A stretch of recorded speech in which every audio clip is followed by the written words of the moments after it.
May I please have a motion to come out of executive session? Madam Chair, Ms. Mackey, I move that the record reflect that executive session was concluded at 5:45 p.m. okay. Is there a second? Second by Dr. Shorcaution Parker. Any discussion? Seeing none, we'll take the vote. Is everyone up electronically? Okay.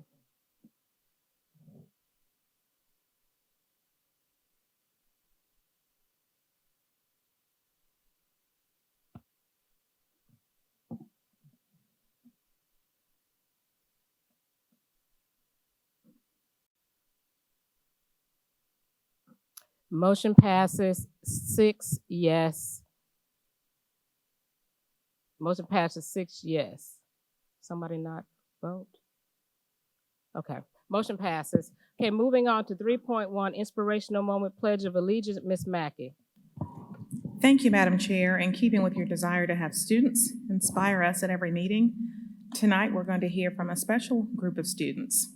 L.W. Condor Arts Integrated Magnet School in Columbia, South Carolina is home to a unique strings program that has been providing violin group instruction to young children for over 12 years. Currently, over 150 kindergarten through fifth grade students participate in lessons twice a week. In 2012, cello instruction was introduced to third through fifth graders, and last year, the strings program expanded to offer viola and bass lessons to upper elementary students. Condor's Superstar Strings program was established in 2013 to offer rigorous instruction designed to challenge advanced strings students. The additional after-school practice sessions required of Superstar Strings participants has yielded 15 to 36 dedicated players each year who thoroughly entertain audiences during performances at school and Richland 2 district events, as well as during community presentations. These Superstar String students have consistently earned superior ratings for their solo and small group performances at South Carolina's prestigious solo and ensemble competition. Superstar Strings ratings from the Superstar Strings performing groups have also earned excellent and superior ratings from the South Carolina Orchestra Performance Assessment and from the Carowinds Music Festival. Former string students have matriculated into music programs such as middle school orchestras, the USC Strings Project, Tri-District Arts Consortium, and the South Carolina Philharmonic Youth Orchestra, Region Orchestra, and the South Carolina All-State Junior Orchestra. Without further ado, I introduce to some and present to others the Superstar Strings students from L.W. Condor Arts Integrated Magnet Program.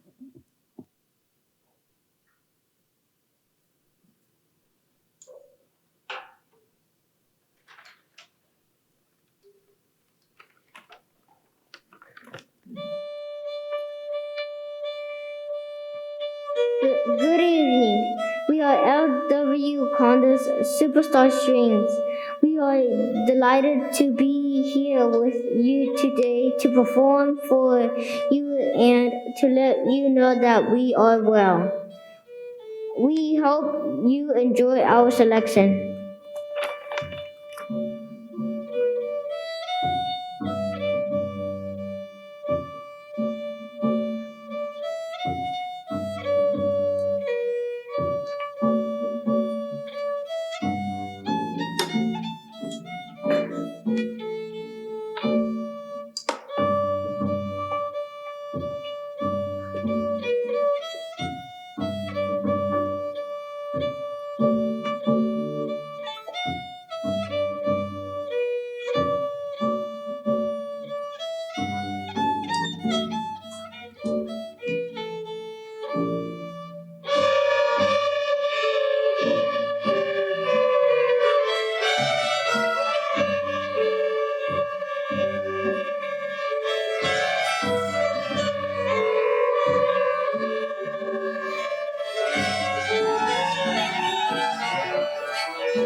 hand.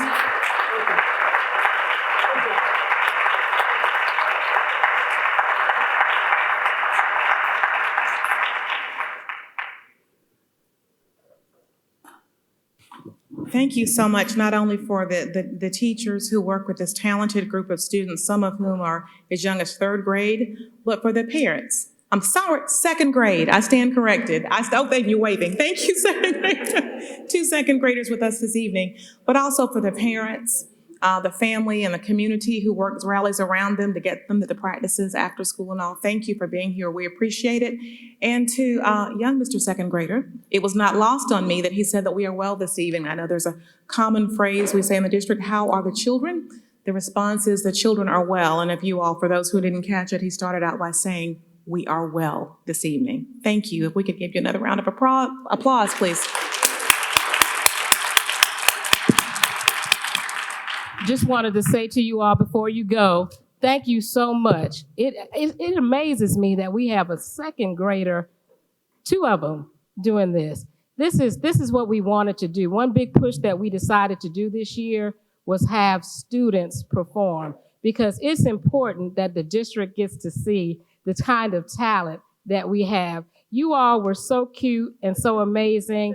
I am so super proud of you all, and y'all have to give them a better round of applause than that. Thank you so much. At this time, if you'd all please stand and join me in the Pledge of Allegiance. I pledge allegiance to the flag of the United States of America and to the republic for which it stands, one nation, under God, indivisible, with liberty and justice for all.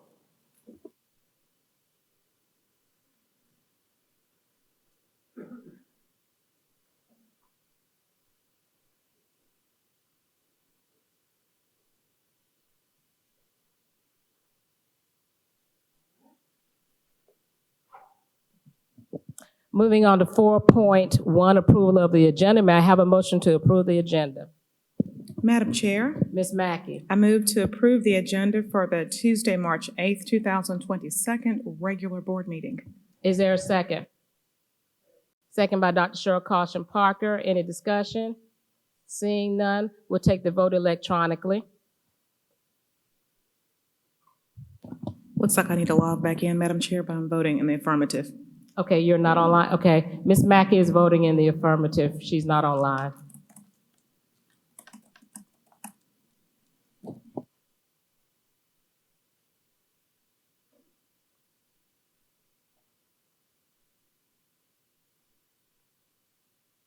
Motion passes 6 yes, 1 no. Moving on to 5.1, approval of the consent agenda. May I have a motion to approve the consent agenda? Madam Chair, Ms. Mackey. I move to approve the consent agenda for the March 8th, 2022 regular board meeting. Is there a second? Second. Second by no, that was Ms. Agostini. Any discussion? Seeing none, we'll take the vote electronically.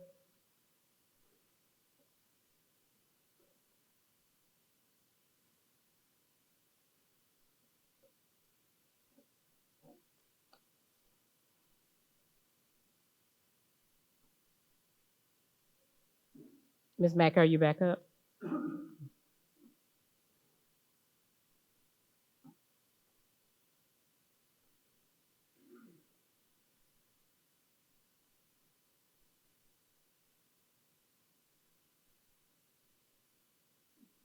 Motion carries 7 yes.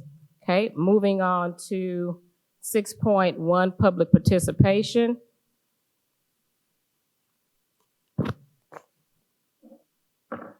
As always, before we begin public participation, I want to remind our speakers of a few things. That each person is limited to 3 minutes and that our meetings are streamed live and recorded. Or according to policy BEDH, comments from the public should not include gossip, defamatory words, or abusive or vulgar language. The policy also prohibits in public sessions any expression of personal complaints about individual school personnel or any other person connected with the school system.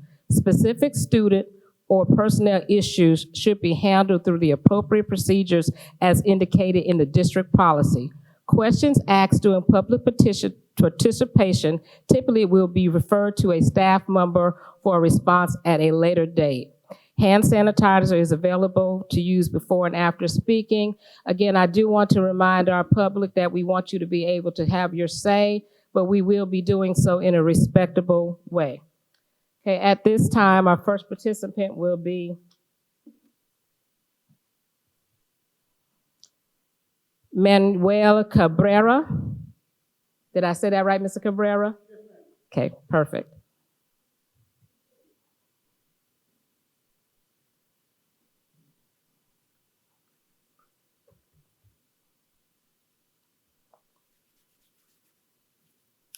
All right, good evening, everyone. I'm here today. My name is Manuel Cabrera. I represent the Sterling Pond and Cold Bridge subdivision. I'm the president of the Homeowners Association, and I'm here today asking for an exception to the current policy, which restricts our middle school students from having bus support to the Blythewood Middle School due to the fact that we live within 1.5 miles of the school zone. Currently, we don't have the infrastructure for sidewalks to allow students to safely make it there. What the students are doing is walking in between and behind homeowners' property. These same homeowners have already expressed their concern about students socially gathering in front of their homes, using profanity, littering, leaving trash. One resident complained about this weekend having to police up masks, water bottles, and other pieces of trash. We know that in the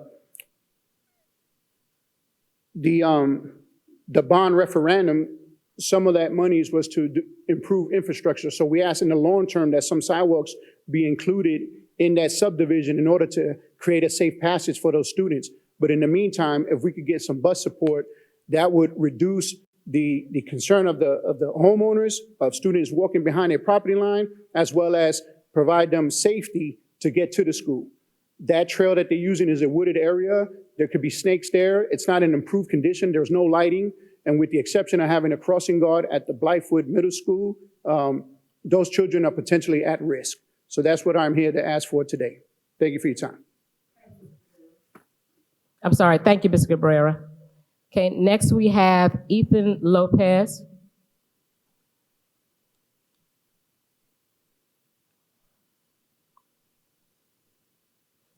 January 25th, 2022, school board meeting. I, a 14-year-old student here in Richland 2, was verbally assaulted by our district leader's wife. As a district please, leader, no names, baby. But you can speak with no names. Go ahead. what would I refer to him as? Just no names, but go ahead. Okay. Okay. As the district was made aware of this, it was not put in their statement.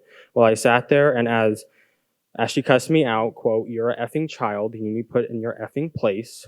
After she said that, another parent here came and stood beside me as I was sitting there and Madam during Chair. hateful words. Madam Yes. Chair, I feel like that this is a personnel matter that's being addressed with administration and one that's not appropriate for public comment at this time. Mr. Manning, we will let this 14-year-old express what he wants to say during public Ms. participation. McFadden and Ms. McFadden, you're out of line. We'll let me call on you first. Mr. Manning, are you finished? I am, yes, ma'am. Okay, Ms. McFadden, did you have something to say? Yes, I do believe that it's appropriate to allow him to speak on his own behalf about what happened. It is his turn to say what he wants to say. When everybody else came up last week or the last meeting, they got to express their feelings, screaming and yelling. This 14-year-old who has finally came back should have the right to say what he wants to say, of course, not using names. Okay, we have heard, thank you for both of your input. Ethan, Ethan, your last name is Lopez? Yeah. Okay, Mr. Lopez, I'm going to let you continue your remarks. Thank you, But I please appreciate it. refrain from saying any names because there are personnel issues and this would not be the appropriate setting for that. But I understand and I do want you to have your say, but I want you to do it appropriately. Is that okay? Yes, ma'am. Okay, continue. This parent defended me from her as she was cussing me out. When she was told to sit down by the police for the second time after I did nothing to her to act in such a way, she then called me a piece of inappropriate word. At this point, I was horrified to what just happened. I had no idea who she was, but what shocked me the most was that who she was married to, tried to fight the man who was protecting me from his wife. The district did not include the part where our district leader was restrained not only by cops, but also the board members because they feared for the other man's safety. Never in my life have I experienced such hateful words being yelled at to me. I was shocked and quite heartbroken by how I was treated and how the district just pushed it under the rug. What the husband and wife did was horrifying. I watched as the cops and school board restrained him and couldn't help but feel bad for him. Acting out on emotions and anger is never the solution to any problem. Let's find ways to react differently to such difficult situations. Let's start to show these kids what leaders are supposed to act like. The district sent a man to my school as I was in class and interviewed me about what happened that day, and said they will follow up with school board protocols and make sure everything is taken care of. Yet absolutely nothing has happened. I'm ashamed to be a student in a district where it is okay for someone who works for them, who is married to our district's, her husband, to cuss out a student and refer to me as a piece of inappropriate word and get away with it. There needs to be accountability for the actions that were taken on that place. I understand you guys are all human and we all make mistakes, but remember what kind of example you are setting for us kids and even teachers. Thank you. Okay, thank you, Mr. Lopez. We'll now have, I think it's Nikita Porter.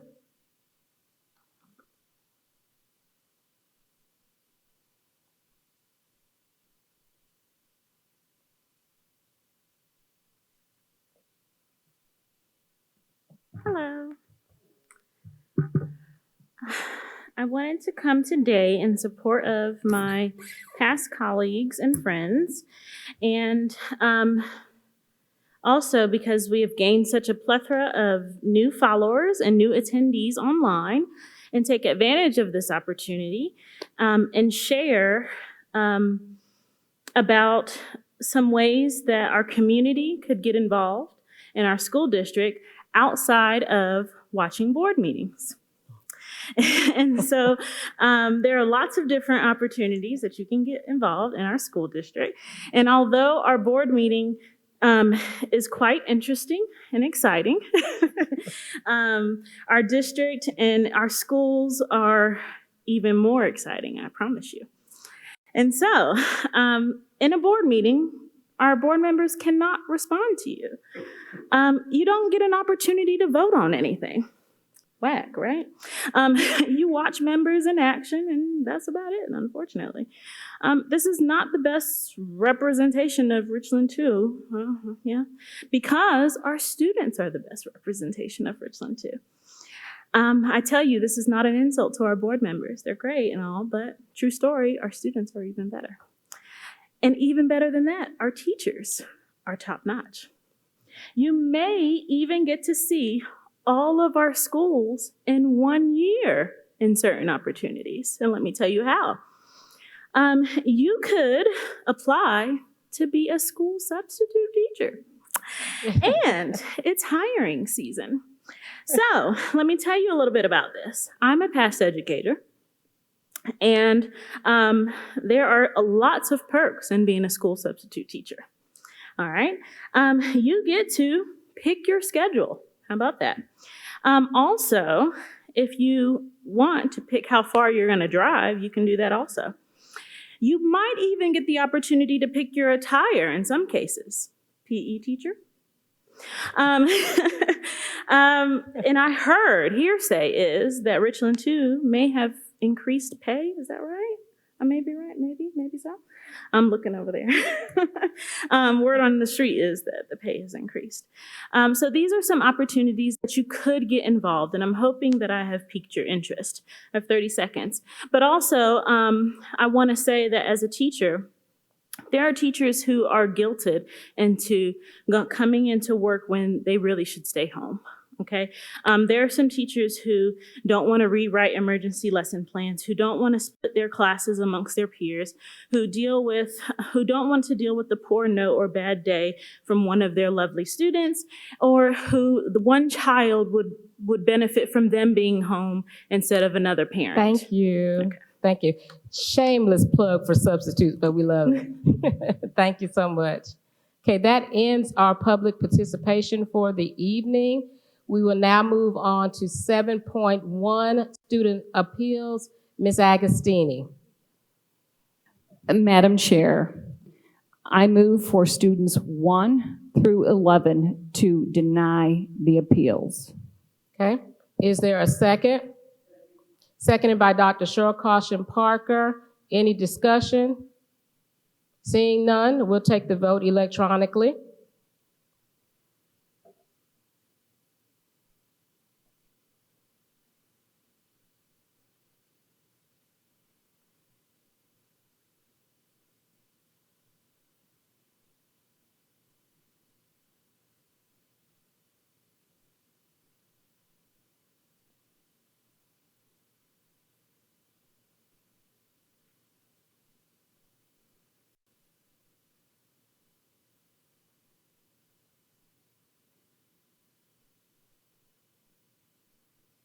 Motion passes 7-all. Moving on to 7.2, breach of contract. Ms. Agostini. Madam Chair, I move that we direct administration to make a formal complaint to the State Board of Education regarding a professional employee who breached their employment contract with the district. Is there a second? Second. Seconded by Dr. Scott. Any discussion? Seeing none, we'll take the vote electronically.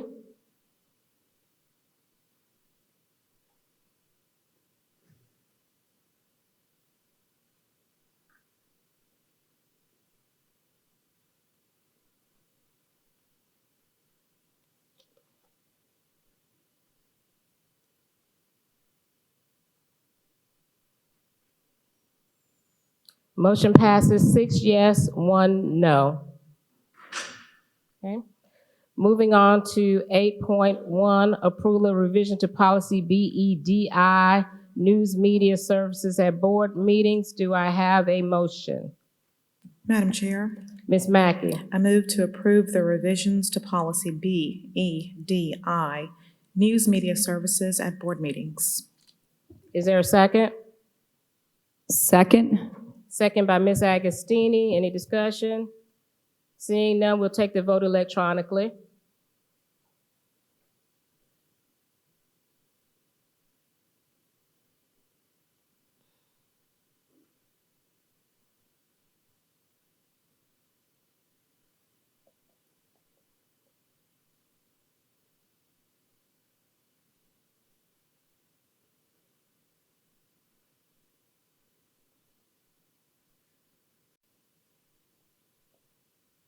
Motion passes 6 yes, 1 no. Moving on to unfinished business, 9.1, update COVID, Dr. Davis. Thank you, Madam Chair. Madam Chair, members of the board, and to our community, we will provide you with an update regarding COVID at this time. I believe we have coming forward to provide the COVID update here. Is she coming?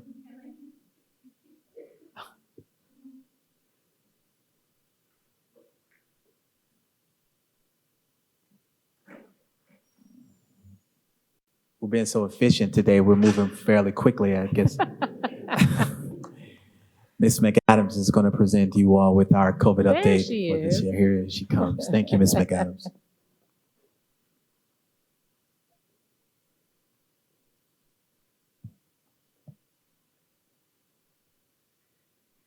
Good evening. Sorry, I had a little bit of a maze to get in. Good evening, Madam Chair, board members, Dr. Davis.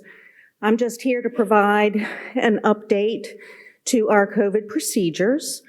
On the 28th of February, we made changes to our guidelines based on DHEC recommendations from the 22nd.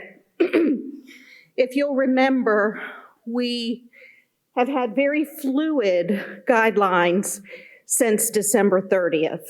We've had to add things, remove things, as recommended by DHEC, as recommended by CDC, and we also consulted with our Health Advisory Council in reference to face coverings. Excuse me.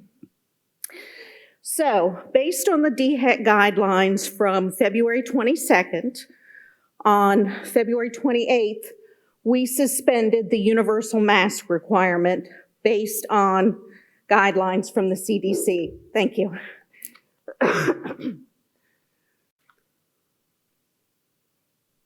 Sorry about that. Little frog in my throat.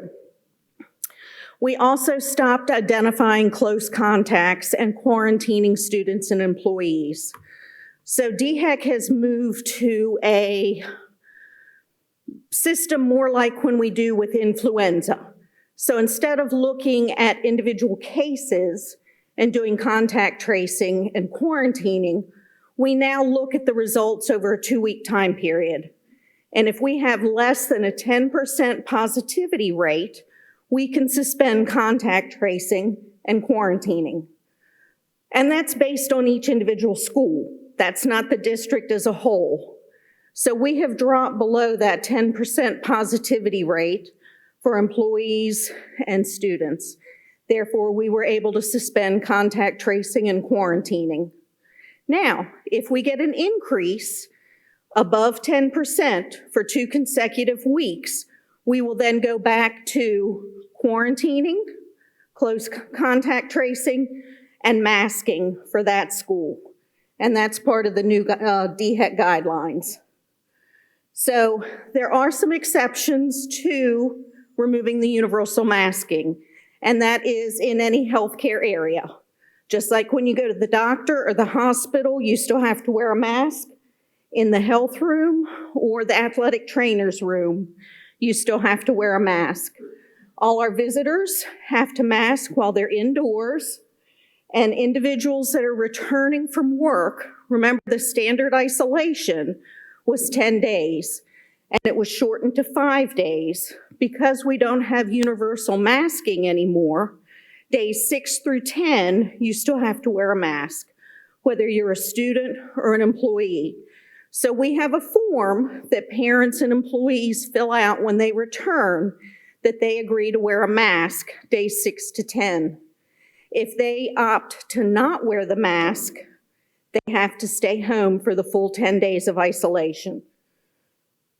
And then again, we would go back to masking if there was a school outbreak, which is a greater than 10% positivity. Initially, when guidance came out on the 22nd, we were still having to mask on the buses, but on February 25th, the State Department of Education removed this requirement for masking on our school buses. So again, right now, we're just working on our people who are positive or who have symptoms of COVID. We'll still exclude for cough, shortness of breath, of loss or taste of smell, and they'll isolate for 5 days.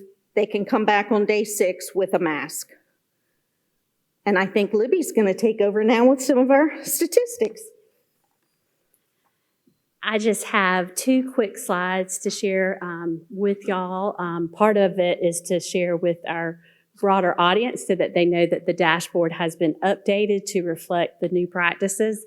But just real quick, you will see the Friday the 4th, we were at 7 positives total, and that was after starting the new guidelines that Monday the 28th. So far, our numbers continue. You see, we've been on a downward decline since we really peaked up after winter break.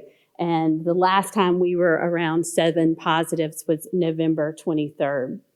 Now, we're going to transition over to the other page. This is a live look.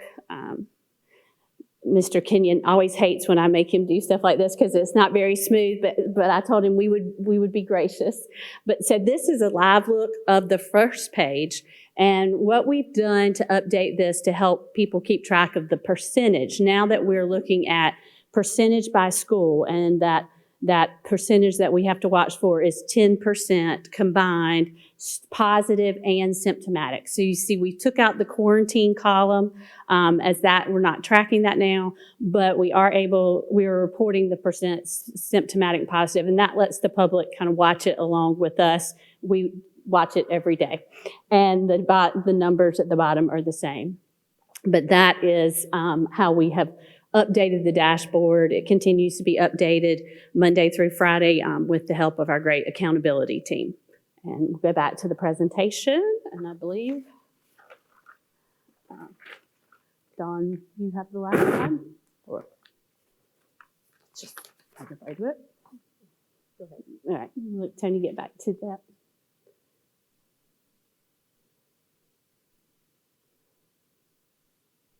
Maybe. You can just close it, Tony, if you want to. And then just what we have said and learned about COVID since March of 2020 is we just have to continue to be fluid and flexible, and we respond as situations require us to. Again, we'll be watching that 10%. And also CDC and DHEC, there are still some precautionary measures that they still ask us to take, and we're still doing that. But as they continue to change their strategies based on moving from a look as of treating this as a pandemic to an endemic, we will be watching that, and we will use our Health Advisory Council for vetting those recommendations. They've been a great source of professional advice for us. And at that, I think that concludes our presentation. So we stand ready. Board members, any questions or comment? Ms. Mackey. First of all, thank you for the presentation and for allowing us an opportunity beforehand to ask questions. I've had plenty of questions, and I typically don't hesitate to ask them when I have them at that time. It's the situation as DHEC, when CDC's guidelines change fluidly is an appropriate term. Situations may change, rules may change, suggestions may change. I ask questions when I have them. I did that before I got here, last week, before I got here today as well.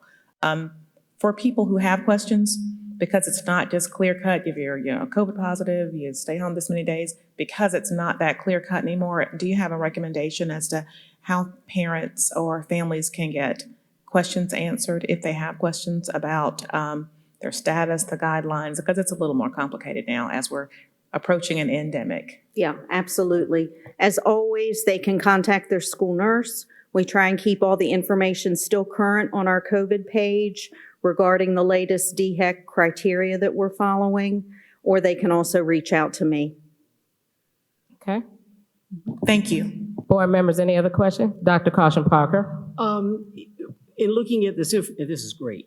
This is fantastic. Yes. This is really, really good. But looking at all of this information, and I know probably there's some kind of networking statewide, are we seeing the same trend? And I know each school district is different, but are we seeing the same trend across the board within the school system? Yes, across all, especially in our surrounding districts, we're seeing very similar numbers. And most of them statewide have embraced the new guidelines that we could put into effect starting the 28th. Mm-hmm. Okay. Any other questions? Ms. Agostini? Thank you, and thank you so much for your presentation. I really appreciate it. I think the information that was shared tonight is very important. And when Ms. McFadden had asked on February 8th for an update, I was disappointed that the majority of the board didn't support it. I would like to continue to see you coming when there are significant changes. So we, not only the board members, but the public can hear from you and hear the questions that are asked so that we all have a clear understanding of the process. So thank you so much for sharing the information with us tonight. And I love seeing everybody's faces and their teeth and their smiles. Madam Chair. Mr. Manning? First and foremost, I want to say I'm glad to see that our students, community members, and staff are safe, right? Number one, that we're in a safe environment for them, which was the goal of masks. And now we can be in a safe environment with masks being optional. And so I appreciate all the work. I know our nurses are probably extremely relieved to cut down on some of the contact tracing, and they can get back to some of the other priorities that they have to keep our students safe on a daily basis. I'm going to comment on Ms. Agostini. I was actually going to thank you for the opportunity to ask to have this put on the agenda. I took a logic class when I was in college, and I always loved some of the terms. in the logic class. One of them is called Poisoning the Well, presenting adverse information about a target person or group with the intention of discrediting everything that the target people say. I believe that's what Ms. Agostini just did.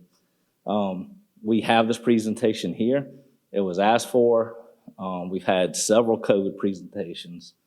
So I don't appreciate the insult from Mrs. Agostini, but I do appreciate the presentation. Thank you. Glad to be here. Board members, any other questions or comments? Madam Chair, Ms. Agostini? that wasn't an insult, that was a fact. Thank you. Board members, any other questions or comments? Can I make one final plug, just safety Yes. plug? That concerned me when we put out the information and we repeated what is still required, is that it is imperative, beyond imperative, that if your child tests positive, if you as an employee test positive, that you do notify your school and make sure we are still tracking that. You do have to isolate.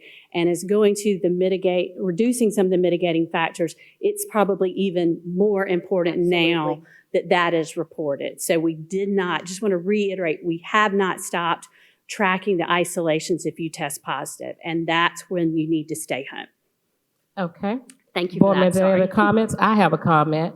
I'd like to say, first of all, thank you for this. This has been a lot of work for everybody involved. And it has taken dedication and time. And we appreciate each and every one of you who've had to do something with this, especially our nurses who I know were severely overworked, and I felt I even volunteered to come help you if I could. I understood that this was a lot of work. I do want to say that I would like, because this is positive news, I'd like for the atmosphere to remain positive. We are all in this together. There's no big I or little whatever. We're all in this together, and every board member up here has had concerns about COVID and what we needed to do. So let's just keep it on a positive note and say that we're glad that we're here, and everybody is glad that this is at this time.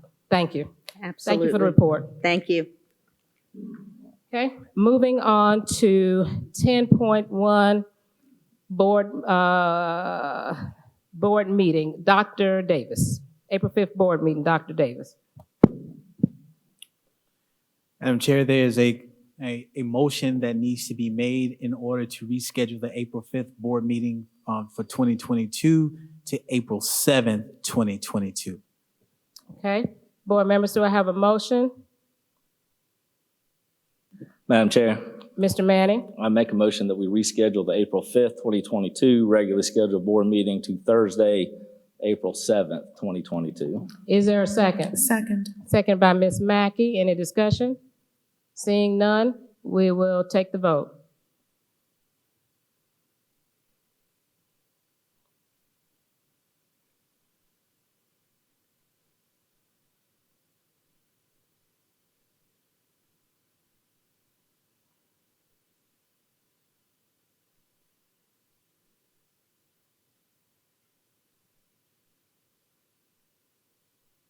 Motion passes 5 yes, 2 no. Okay, moving on to 11.1, Superintendent Highlights. Dr. Davis. Thank you, Madam Chair. Madam Chair, members of the board, and to our community that is here with us today and those that are viewing on live stream. It is now time for me to present the Superintendent Highlights, which is organized around our 4 core values of learning, character, community, and joy. Starting with learning, we have students receive more than $1 million in scholarship. The parents of Ridgeview High School's senior Hayden Pendergrass will not have to pay one dime for his college education. Hayden has already earned $1.2 million in academic scholarships.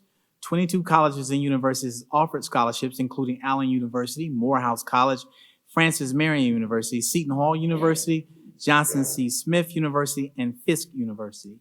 Hayden is in the Scholars Academy Magnet for Business and Law at Ridgeview. After high school, he plans to attend a 4-year college and then law school to pursue a legal career as a criminal prosecutor, and who eventually receives a judgeship. His end goal is to become a circuit court judge. Hayden shared he is grateful for the opportunities his parents and teachers have created to bring him success. This past Friday, Richland 2 hosted the 2nd annual Student Hackathon.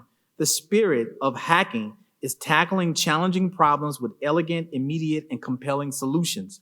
A group of over 100 students and 20 adults visited R2I2 to participate in the hackathon. Challenges around social-emotional wellness, culture and climate, technology access, and school spirit were among the topics.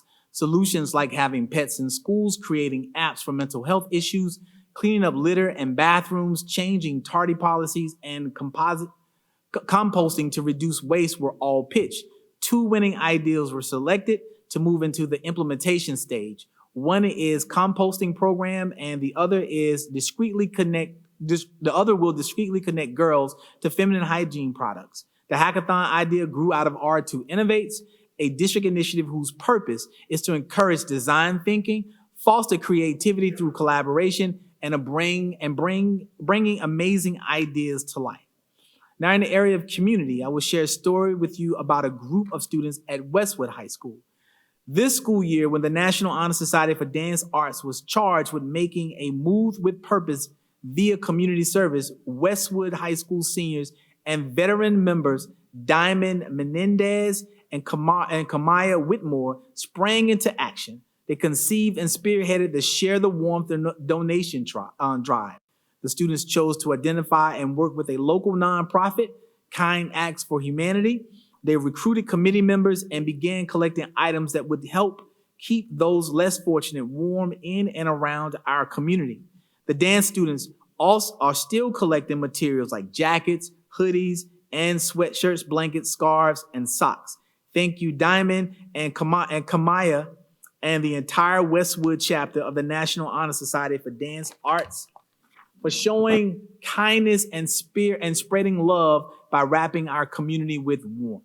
In another community interest story, junior ROTC cadets from Blythewood, Ridgeview, and Spring Valley High School packed more than 21,000 meals over the weekend. The meals will feed those in need, with nearly half of them going to the district's backpack program for students.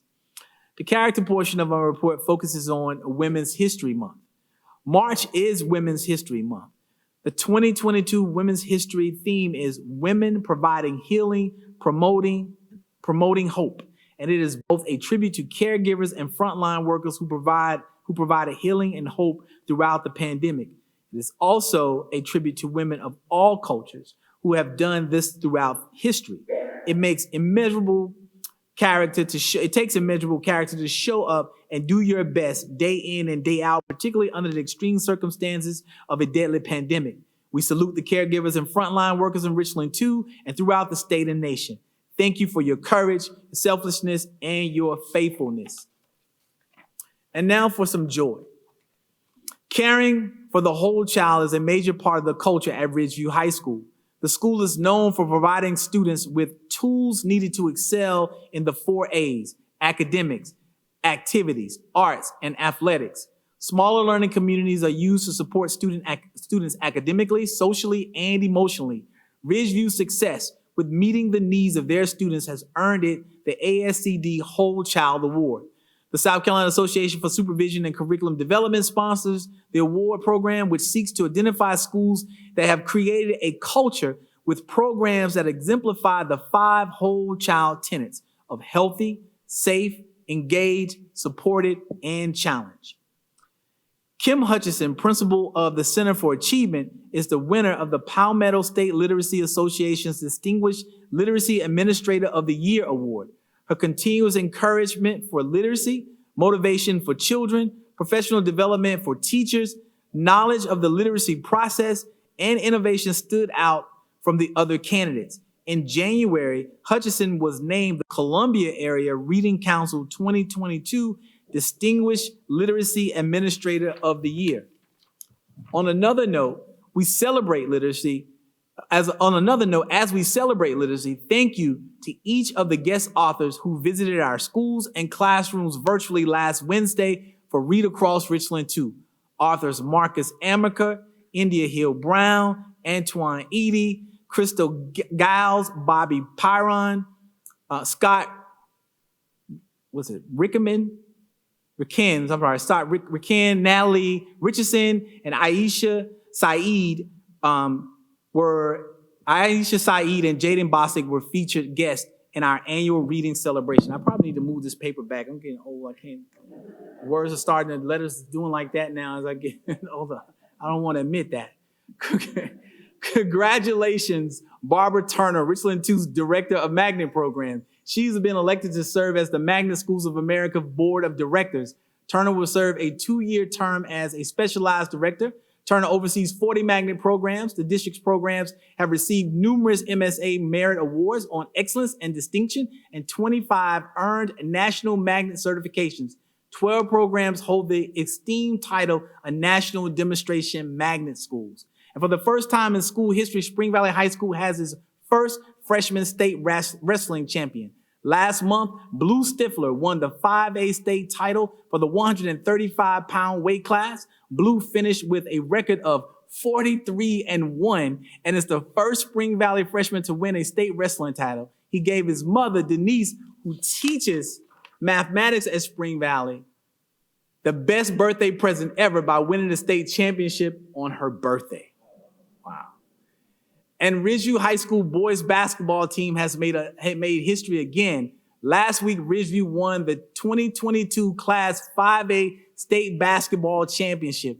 The victory follows a historic run of 3 consecutive state championships in Class 4A in 2018, 2019, and 2020.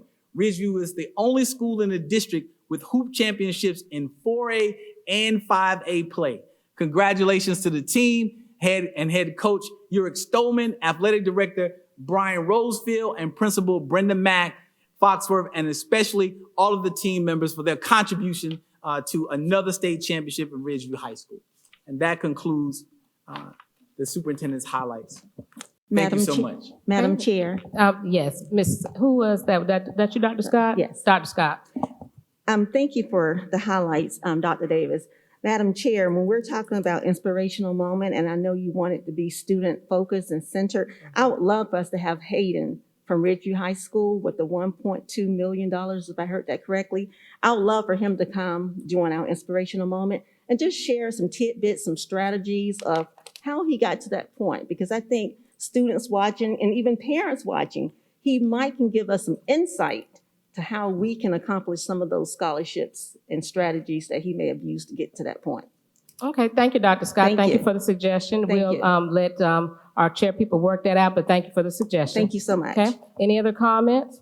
Okay, thank you, Dr. Davis, for a wonderful report, and congratulations, Ridgeville. We had the opportunity to, myself and Ms. Mackey and Dr. Davis had the opportunity to travel to Aiken to see the game.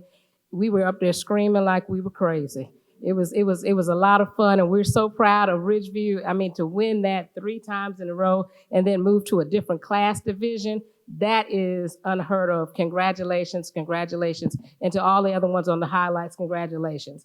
Thank you, Dr. Davis. Okay, moving on to 11.2 partnership update, check presentation. Dr. Davis. Thank you, Madam Chair. Madam Chair, members of the board, we have our Director of Strategic Partnership, Maria Owens, along with our service provider, who will come in to share with you a check presentation to the district.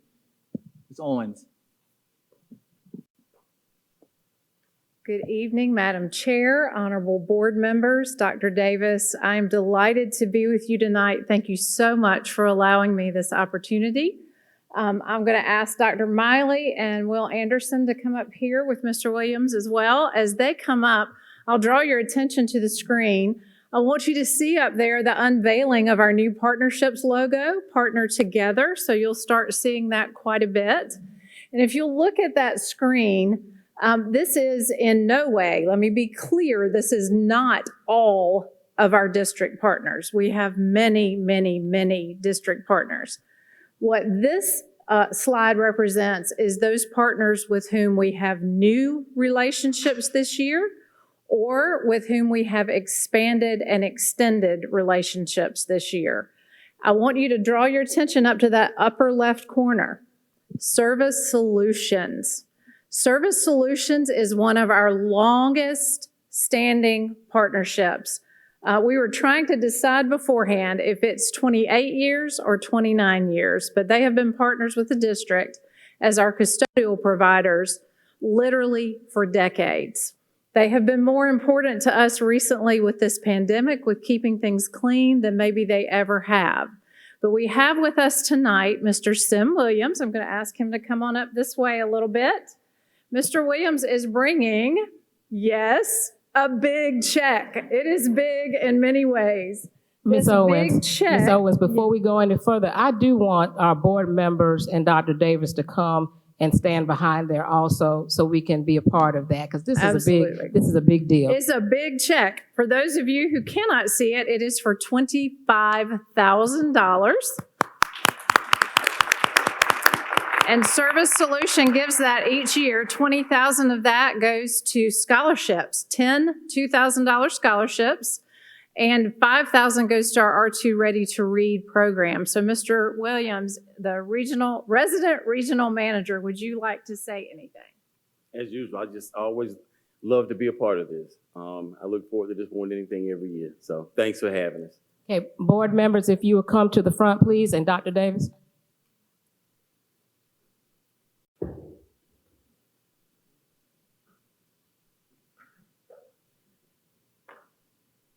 And while you're coming up, the scholarships actually go to students of employees of our custodial staff. So they're given priority. Yes, thank you. So.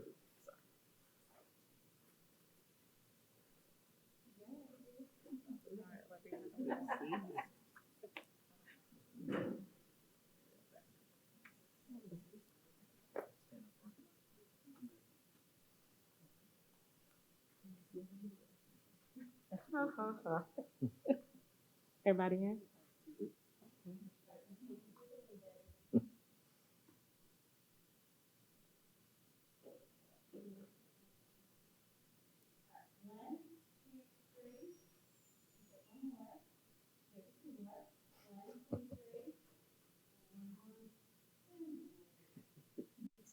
Thank you. Yeah, thank you.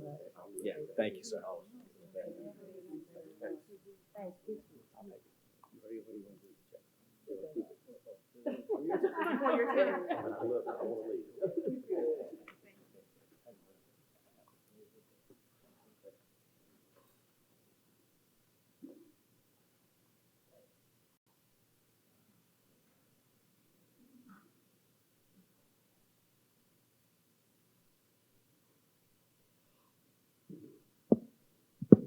Okay, that's a big deal. We just got some big money. Y'all give that another round of applause.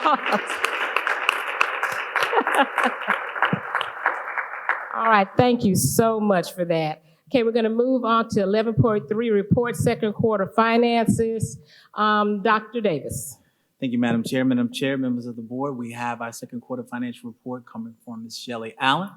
Mr. Allen. Good evening, Madam Chair, members of the board. You all should have received the financial report for the second quarter of 2021-22 fiscal year, which was submitted on board docs. As you'll recall from past years, the first two quarters of the year, or first two quarterly reports of the year, tend to show a smaller amount coming in revenue than you'll see coming in expenditure. So just wanted to remind you that that will look unaligned until we get our third quarter report. Typically, our two significant sources of revenue are general fund and local tax dollars and state property tax relief. Those allocations for state property tax relief don't begin coming until the end of October, and then 70 to 80% of our local tax dollars come in January, and then the other 20% usually, give or take, is in February. So again, these first two quarters, the revenues will show less than the expenditures. Looking at a 5-year average by category, for general fund revenues, we are trending in line with past years. Our 5-year average total revenue is 38.74%, and we are currently at 39.88%.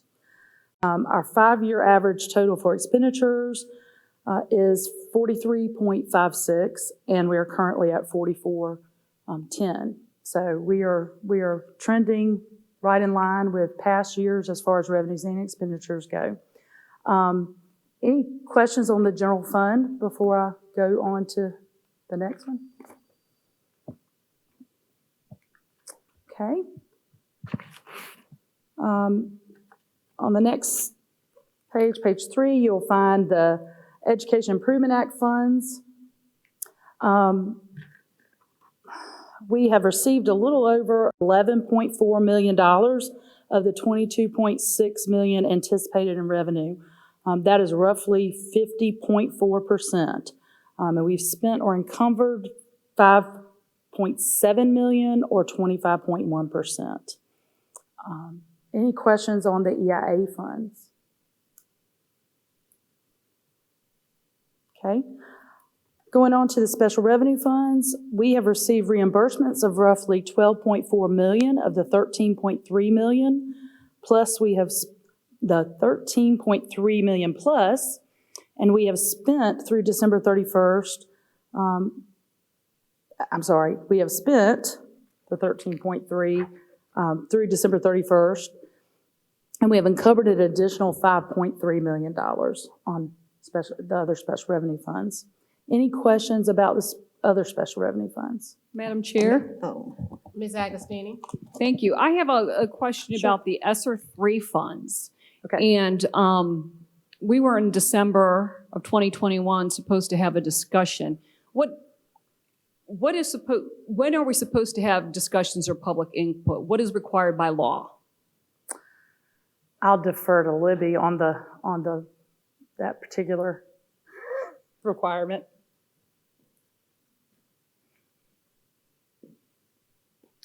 The public input is tied to the health and safety protocols, not to the funds.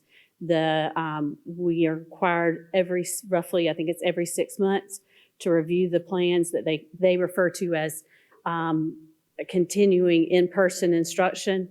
And as a requirement to receive the ESSER funds, you have to review that plan at least every 6 months, which we do that a lot more regularly, as we mentioned earlier, with the fluid situation we're in.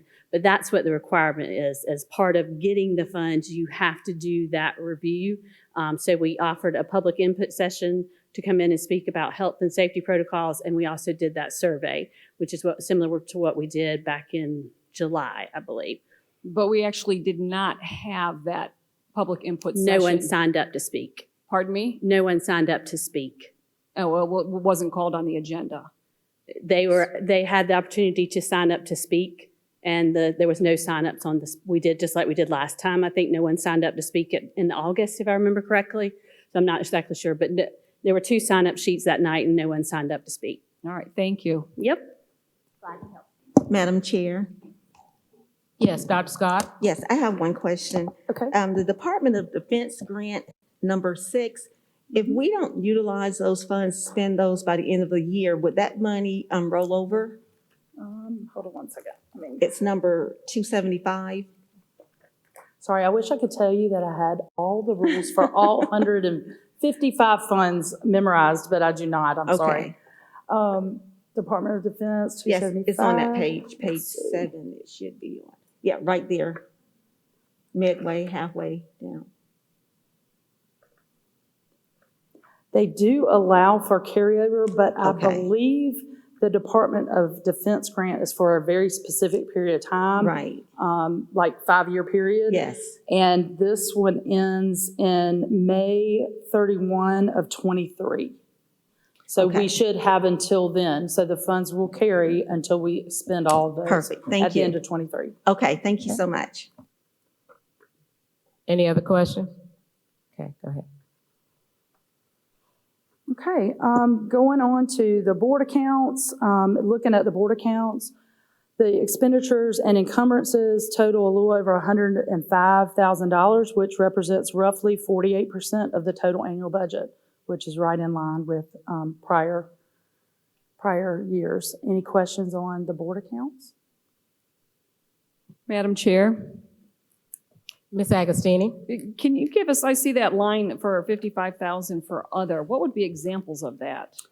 Other includes general supplies and or food for board meetings and cost associated with the board members' monthly iPad service and any other general supplies that are needed for the board meeting. And then also, thank you, for the audit services, is that what we just did? Is that, That is. that comes under the board? It does. It's required by the State Department of Education to be reported under the board category. We Okay. actually have to show it specifically in our financial report under the board with its specific object. All right, thank you. You're welcome.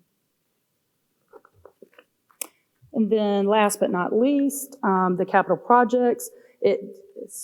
Will does such a good job of sharing all this information. Y'all get lots of detail from him. I'm just looking big picture here. As of December 31st, we have spent roughly 43% of the project budget for the 2018 referendum projects, with roughly 24.5 encumbered for the current projects. So, any questions about the dollars for the capital budgets? I do want to share one final thing, if there are no other questions. I'm sure all of you have heard about the new funding proposal that's been out there, the executive proposal, and then now the House Ways and Means proposal. There's been a whole lot of discussion this week about that new funding model and what's being proposed, and a lot of discussion about how it will ultimately impact all the school districts. I'll just tell you, there's been a lot of discussion. There's not a lot of clarification yet. We have worked, Harry and I both have worked talking with a lot of our other counterparts in other school districts and discussed some of the questions that we have and things we need clarification on so that we can interpret this new funding model and how it's going to impact us.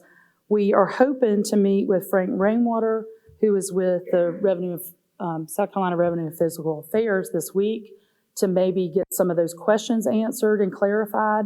So I'm hoping in the next week or so we'll have some more information and can really drill down to see how it's going to impact Richland too. As soon as we get that information, we will be sharing that with you guys. Hope to have an update definitely at our next board meeting, but we'll be keeping you abreast as we learn more about interpreting what is out there right now. Anything else?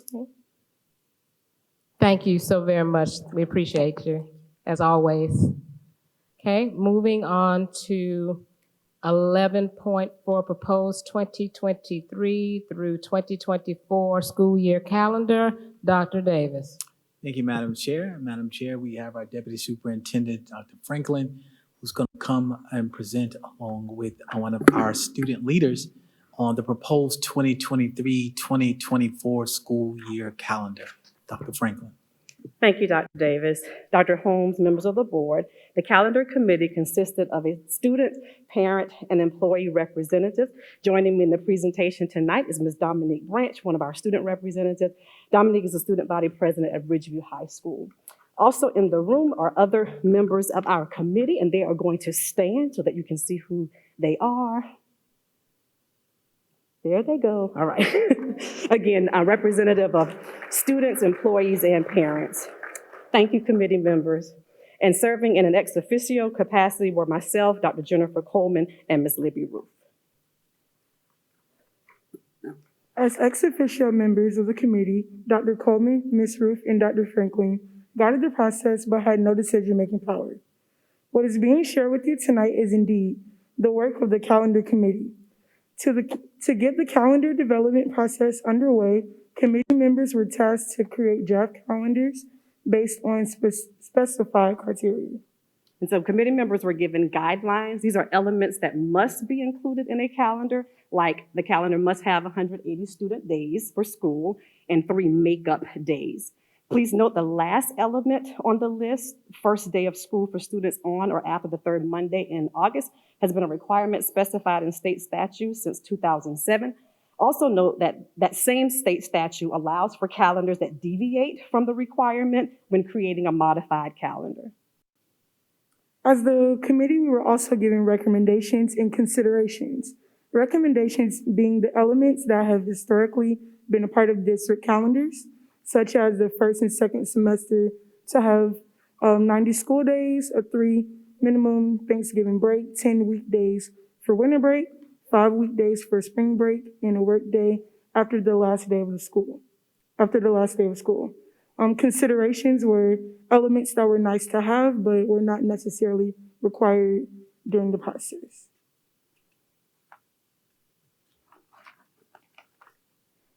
Committee members created 11 draft calendars. There were 5 traditional and 6 modified. District leaders vested the draft calendars, verifying that they met established criteria. The committee selected 4 draft calendars to move forward in the process. After those 4 calendars were shared with the partner groups for feedback, also known as the Classified Staff Advisory Council, Parent Advisory Council, Faculty Advisory Council, Principals, and Cabinet. The committee reviewed the feedback from partner groups, which made adjustments to the calendars, and those 2 calendars moved forward in the process. There was 1 traditional and 1 modified that moved through the process. Parents and employees were also able to vote via email. The voting period was through February 23rd until February 28th. And so here you see the participation in the calendar voting. Of the 24,000 Richland 2 family members who received the survey, 7,765 of them submitted a response. The percentages listed in the slide represent the percentage of responders who fall into each designated group. For example, of the 7,765 responders, 65% of them were parents. In Richland 2, of course, our target participation rate for a survey is 20%. Please note the calendar survey exceeded that target. As mentioned earlier, survey participants were given 2 calendar options, a traditional calendar and a modified calendar. Here you see the outcome of voting overall, as well as the outcome by group. While the modified calendar is the preferred calendar for each group and overall, it is important to note that the difference in votes received by the 2 calendars in the parent group is marginal. It is customary that district administration proposes just 1 calendar to the board for consideration. Based on the outcome of the calendar development process, it is the recommendation of district administration that the board approves the modified calendar. And just to share with you some of the features of the modified calendar, at least 1 day per month is designated as a holiday. That would be a day that students, teachers, and support staff do not report to work. In this calendar, there's also a 3-day fall break in October. There is a work day before students return from winter break. This allows time for teacher planning the day before students return and the changeover from first semester to second semester. The calendar also shows that there's more breaks in the second semester. This is beneficial for students due to preparing for tests and exams towards the end of the year. And there's an end of the year work day that is on a weekday, not a Saturday. And the last great thing about this calendar is that the first semester ends before winter break. That's very good because students tend to forget information and content before or coming back from after break to have testing. That concludes the report. Dominique and I welcome your questions. Board members, questions and comments? I saw Ms. Madam Mackey Chair. first. I saw Ms. Mackey first, Dr. Scott, and then Dr. Caution Parker. Yeah, Dr. Holmes, I just want to thank you all for the presentation and the thought that went into this. There are so many moving parts when it comes to creating a school calendar, holidays, people's personal predilection. Glad to see that there was that much parent input. I can remember years ago when I was a parent volunteer and participated on one of these committees, and there was not in the process. You evolve over time, but I just don't remember all of that thought going into the moving parts and all of the variables. So I thank you all for doing this, especially having students at the table. You know, you've got community members and parents, for whom we are always appreciative, but particularly having students at the table and your input and your perspective is different. So we just appreciate. I appreciate what you've done here tonight. Thank you so much. Come a long way since I was on one of these committees as a parent years and years ago. So thank you all so much. Dr. Scott. I want to say thank you for the presentation with this calendar. Want to especially say thank you to Dominique. I just remember her being in elementary school and being a role model and leader back then. So it's not surprising to me to see you here at this point. So I'm looking forward to even when you graduate, what you're going to do and what you have in plan. Just a question. First of all, if I was a teacher, I would love this calendar once a month, get that mental health break, and I know students love that as well. But Dr. Franklin, looking at those numbers, I know you mentioned it was only like 7,000 that actually, that actually participated.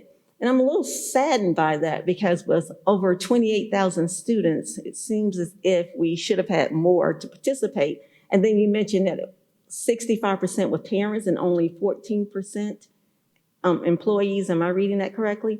Okay, so there are three groups. There is the group who would consist of employees, right, parents, and then that one group that consists of parents and employees. So a person who's employed by Richland too, and they also have children who attend school in Richland too. And I think it's important to note just in terms of, I guess, perspective, the 7,765 is about 3,300 more people than participated the previous year. So then we're it was a making huge some increase. progress. We're making progress. So thank you for saying that, because that's a great thing.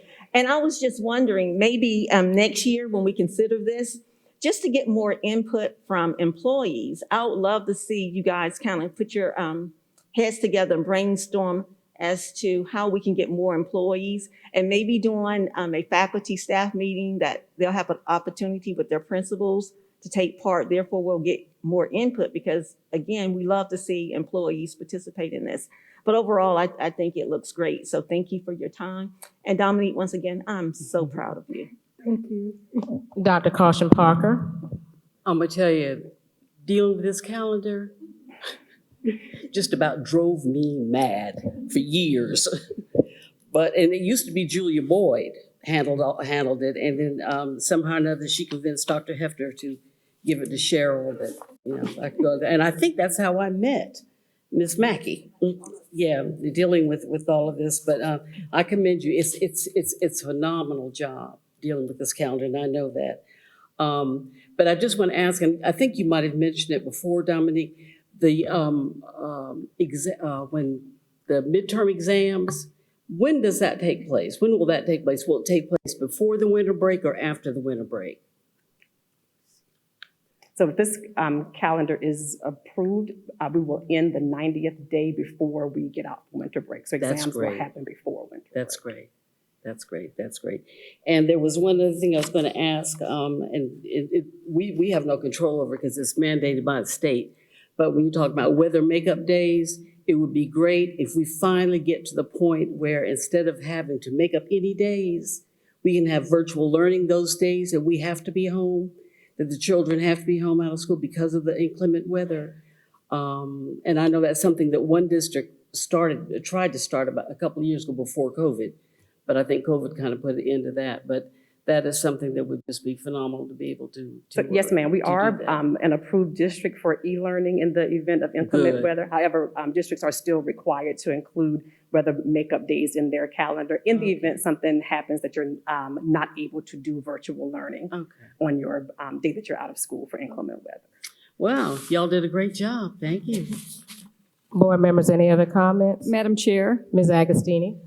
Thank you so much for the presentation, and thank you to all of those that were involved in developing this calendar. I would have loved, and I know my kids, especially in high school, would have loved to have had this when they were in school. I do have one question. I'm concerned about state statute and wondering how, so are we going to define ourselves as a year-round modified school? Because that's how I read the memos from Molly Spearman. Is there going to be any pushback from anybody? Because we're starting before the third Monday in August. So the statute does allow for modified calendars to be created, and there are a number of districts already in the state that have approved calendars. I believe a few of them started this year, if I'm not mistaken, with doing a modified calendar. So the statute, even though it specifies that you begin school on or after the third Monday, it does allow for a modified calendar. Okay, thank you. Okay. Any other comments? If not, I have a comment. First of all, the calendar, as Dr. Caution Parker said, I used to work on the calendar. That is a monster to work on because people want what they want. So I congratulate you all. And Dominique, it is good to see a student have some input on this. And thank you to all the parents and everything back there in the back, because I know you had the headache of working on this also, trying to please everybody. But but one thing that really struck me was that I really liked about this particular calendar was that when I taught, and that was many years ago when I actually taught until I did other things, but we used to call those mental health days. I like the fact that you're going to give the teachers a break is that every month? Did I hear you correctly? Just about every month. Just about every month except for holiday months? Okay, right. That is a key factor in recruiting. That's a key factor in recruiting. I know when I was teaching, I was like, oh, I need a mental health day. So thank you for incorporating the mental health day into the calendar. I also like the exam schedule before the break, as you said. It does help students achieve better with that. This to me is a wonderful calendar, and I would have liked to have had this calendar myself. But I kudos, because I know the work that it took to come down to one little calendar after everybody wants this, and this. So thank you, and we appreciate you, and we appreciate you parents that took the time to participate in that, because it is a lot of work. It's a lot. Dr. Franklin, as usual, you know we appreciate you. Okay? All right, any other things or concerns? Okay, thank you. Okay, moving on to 11.5, proposed policy revision, policy KE, public concerns and complaints. Dr. Davis. Thank you, Madam Chair. Madam Chair, members of the board, and to our community, we have Dr. Franklin, who's going to present the proposed changes to a current board policy, KE, public concerns and complaints. Dr. Franklin. Thank you, Dr. Davis, Dr. Holmes, and members of the board. The proposed revision will align our policy with the South Carolina School Board Association's model policy and provide a streamlined, focused approach regarding the administration's handling of public concerns and complaints and the board's review of such matters if determined appropriate. So on the screen, you see there the proposed revision to the policy, and it directly reflects the School Boards Association's model policy.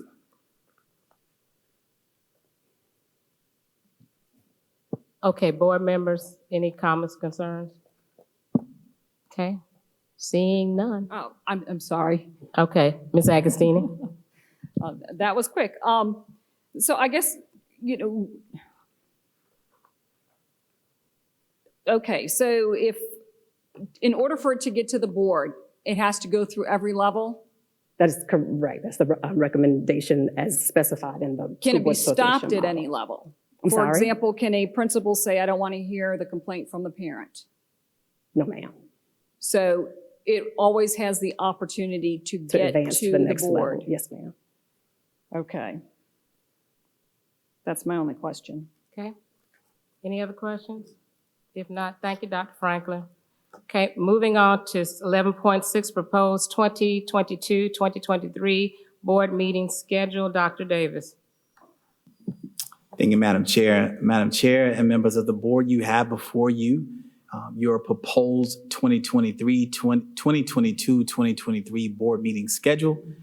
We took the liberty of reviewing this schedule to present to you. This schedule includes some dates. If there were any conflicting dates for other things outside of board meetings like conferences or other responsibilities that the board have in order to prepare themselves to be the best board members that they can, we wanted to ensure that we took those things in consideration and provided you with an opportunity to review the schedule for your information. And of course, at a later date, we will come back if there are no changes to ask for your approval of the schedule.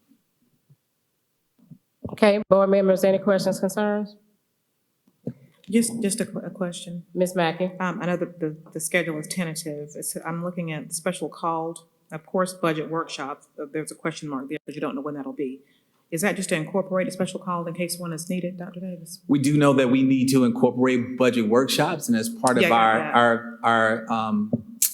our meeting on last Friday, we wanted to make sure that we have those budget workshops included, workshops of the entire board, and budget, of course, being one of those primary things. We're going to need at least 2 workshops. We haven't determined what those dates will be at this time, but we know we need to at least hold 2 places for that. In addition to that, we want to make sure that we also have on the schedule at least 26 meetings. Okay, thank you so much. Okay, board members, any other questions or concerns? Madam Chair, I would like to request that Ms. McFadden? that the retreat dates, they're on Fridays, if we can move those to Saturdays. I've noticed that sometimes in public participation, some of them can't come out because they're at work during those retreat times. I really did not hear what you were proposing, Ms. McFadden.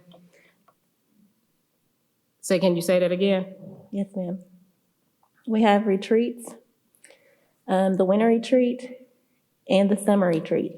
The summer retreat is on August the 5th, which is a Friday, and the winter retreat is on February the 3rd, which is also a Friday. The budget workshop is a question mark, and that's in March and April. I am requesting that those go on Saturday so that the public is able to attend as well, not on Fridays. Mr. Manning? Madam Chair, I respect the request, but we actually have more transparency into these meetings than we've ever had before. We live stream them, we're recording, it gives the public an opportunity to see it. Those meetings are meetings of the board, and the public has the opportunity to come. I know I personally have to take a day off, and I'm okay with that responsibility being a board member. And I would hope that if somebody in the community really was passionate about an issue and wanted to be there, that they would also take that light responsibility. But they can view the meetings through live stream to see those. Thank you, Mr. Manning. Okay. All right. Well, it is not up for a vote tonight. Any other discussion? Yep. Madam Chair. Miss Agostini. I'm sorry, Liz, I couldn't get your name out. Go ahead. It took me 6 months to learn how to say, so I'm okay with that. Well, good. I'm glad you're good. So for what I would like to see is we're talking about the summer retreat and the winter retreat, that we have a group discussion or send out whatever that doodle thing is to see what is agreeable to the 7 of us. And I don't know who sets this. I don't know who the we was that set the scheduled date, but I think it's important for it to be, at the will of the board and not the 2 people that set the calendar or how many ever did. Thank you. Okay. Any other comments? Okay. All right. Moving on. 11.7, update legislative issues. Dr. Davis. Thank you, Madam Chair. Madam Chair, we will provide you with a legislative update, which will have a budget focus. That legislative update will be provided by our Senior Chief Communications Officer, Ms. Libby Ruth. Libby? Thank you, Dr. Davis. A quick note that you saw on the agenda, it said legislative update / budget. Ms. Allen kind of talked about this a little bit. We had initially thought that we may be able to focus on the, and I'll go ahead and let me skip ahead to that slide. Focus on the budget as it was coming. We knew it was coming out of the House Ways and Means Committee. It's now Bill 5150. I actually heard that read across the desk today, I believe, in the House. Because we learned once the committee came out that it was incorporating a lot of the governor's plan for education. I think Ms. Allen kind of downplayed what her and Dr. Miley have done. I spent over an hour with them looking over the plan, trying to figure out how we could explain it and understand it. And we talked ourselves into circles a lot. So our legislative update is going to really focus hopefully on that next time instead of, you'll get your updates on the other bills, but that is going to take some time to talk through. So that will be the focus of the next legislative update. And so just run through things that may have changed or have changed since I did update this yesterday, figuring out what day it is.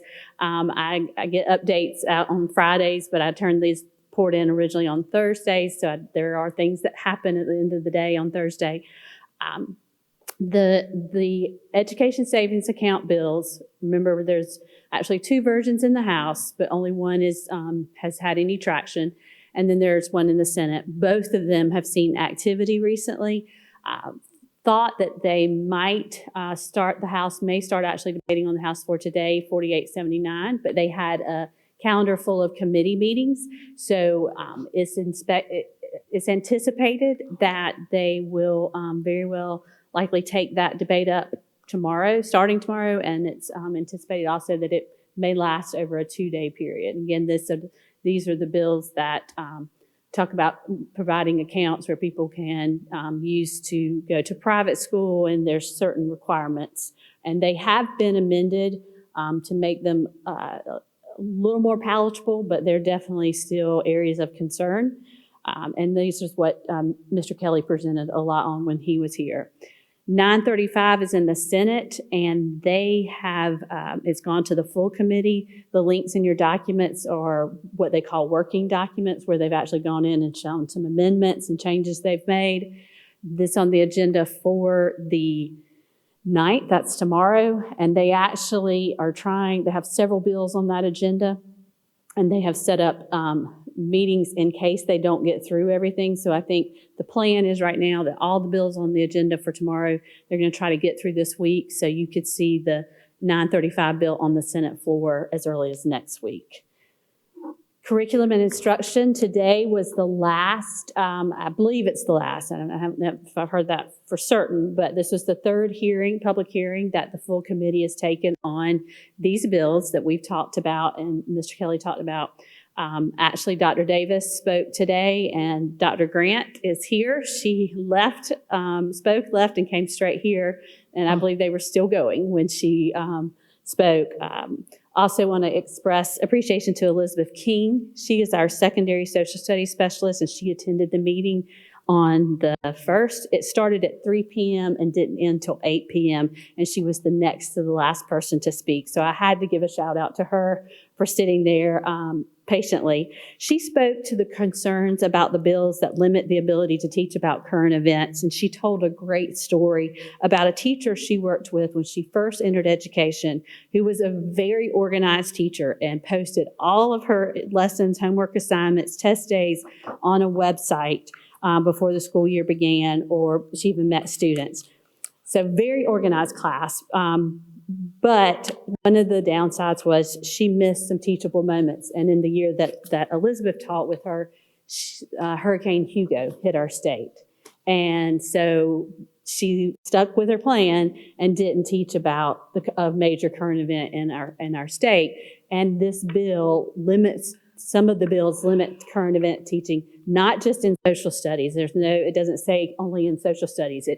It does not give any parameters, so it's not teaching current events. And so several of those bills would make lost moments like that in the room the norm instead of the exception. Dr. Grant, when she spoke today, did provide them with examples of language that's already in board policy that addresses some of the issues. As you know, we have a policy on teaching sensitive subjects. And in that way, we've addressed some of the concerns. Another concern is several bills require that posting of all that information by every single teacher at the beginning of the year before they start teaching. We have over 2,000 teachers who would have to post every resource that they use in their class on a website. And so that is, again, a huge ask and a huge requirement to put on teachers during those first 5 days of the school year when they're getting ready to start teaching. I just tried to keep you up to date on some of the other education bills. The one that I wanted to just point out, the S203, which is the removal and vacancy of school districts. The conference committee did have a meeting initially on the 2nd of March. They did not come to any agreement. They adjourned, and they will have to set another meeting to come back and discuss the differences between the amended version that the House passed and the Senate version that they passed. And an update from when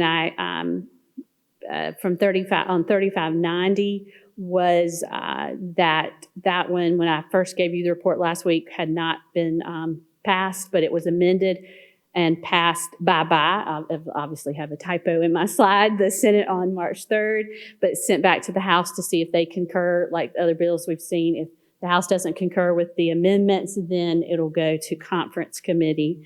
There are new bills introduced last week and added those to this list. What I've done is added the new bills, and unless they start seeing traction, I'll go ahead and take them off, but I'll bring them to your attention. One that I wanted to make sure I pointed out was House Bill 5074, mainly because this is one that our operations folks will want to pay attention to. This would create a study committee to study the food and nutrition programs that are currently in the State Department of Education and the feasibility of moving those from the State Department of Education to the State Department of Agriculture. And we've mentioned the budget. The debate on the floor for the House starts on March 14th, and the rest of information is the links that we have for your information. Okay. Thank you, Living Board. Any questions or comments? Madam Chair. Mr. Manning? The hypocrisy of the one bill where we mandate teachers post every piece of material that they'll ever present to students is just beyond me. Many of those same legislators complain to us that we put too much on teachers. We require too much of them. They don't have enough unencumbered time to handle the workload of teachers, and they create bills to mandate more unencumbered time for teachers, but then they come back and add an enormous encumbrance to their workload through bills like this. And I would just ask any person here, whether you're a student or whatever you do for a living, to think about the fact that you would have to present every piece of material that you want to use in that day to your boss ahead of time and only use those pieces of material to accomplish your job. And that's just an unrealistic expectation that is exactly what would happen and never deviate. I think it would actually hinder opportunity for new material, better material to come up. Many of the students that I've heard in conferences that I've gone to, when they're asked, what is your favorite subject? It's the ones where they get to have open discussions about current events and how they fit in this world. And that bill, that would be very difficult to allow for those situations to happen. And so it's a shame that that's where we are. And I think it's very hypocritical, considering the other side of that equation that we hear all the time about putting too much on teachers and give them more time to actually teach. Ms. Mackey? Yeah, thank you, Mrs. Ruth, for this deep dive. This is a lot of moving parts. You always say that. One of the things I wanted to reiterate what Mr. Manning was saying. First of all, Jamie Vollmer wrote a book, and I want to say 2010, 2011-ish, called Schools Can't Do It Alone. While we are talking about a shortage of teachers, I mean we collectively, not Richland too, we as a nation, talk about a shortage of teachers and trying to recruit teachers. However, there are so many mandates placed on them with regard to their time, but not one single minute has been added to their workday. So while they're required and mandated to do more, there's no additional time left for them. And as a parent of an educator in a room full of, I'm sure, teachers are never off. Their work, there's a planning period, if you're fortunate, you come home, but you have papers to grade, you have lesson plans to attend, you're never off, quote unquote, off duty, I say officially. But it's a lot to put on teachers, considering they're not given any more time to do it, and you're just bleeding into more of their personal time. But one of the things, although I don't have a specific comment about what you've said tonight, is that I'll ask people in the room, public people, parents who are watching this, please take time to write your senators, your representatives, to write your local delegation and ask that when these decisions are being made, that educators are at the table. There are people like Patrick Kelly, I know, who are at that, and not him, but we know him and he's ours, one of ours. There are people who are there watching the hen house per se, but there are very few educators, if any. Oftentimes, a lot of these bill sponsors have nothing to do with education, with educators, and have not gotten any input from educators. So for people who are taking time to speak and are able to speak with their legislators, their local delegation, please request that more educators, or educators period in some instances, have a seat at the table to offer feedback for some of these things that they're going to vote on in the State House. I can't imagine a dentist filling teeth who's not qualified. Yet we have people who are making decisions about education who are not qualified to do so. So we're just asking for educators to have a seat at the table. Thank you. Any other board members' comments? Well, I'd like to make one. The spontaneity is my concern. If you're talking about having legislation that says that you cannot even introduce a new piece of paper when you're teaching a course, otherwise you place the teacher in a situation where they can be sued, that is absolutely ridiculous. There is already, like they said, there's already a teacher shortage.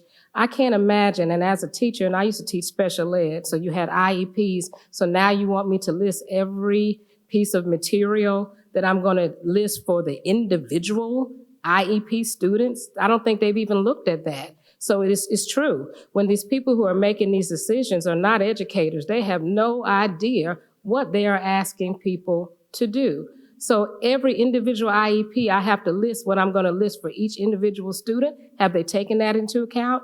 I don't think they have. Also, additionally, we live in a world that is fluid and is moving every day. So you mean to tell me if something new comes up, I now cannot teach that because I have to get permission to teach what is going currently in the world? This is the most ridiculous piece of legislation that I have heard. Some of your best teachers are teachers that are the best because they have the freedom to be creative in their teaching. So now what are we going to do? We're going to tie teachers' hands down and make them just teach to what you think is correct? I'm asking and I'm urging parents.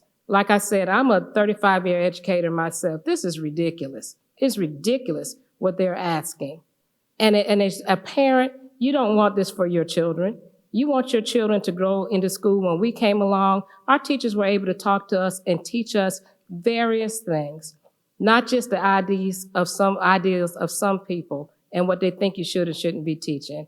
This is a terrible, terrible workhorse bill for teachers.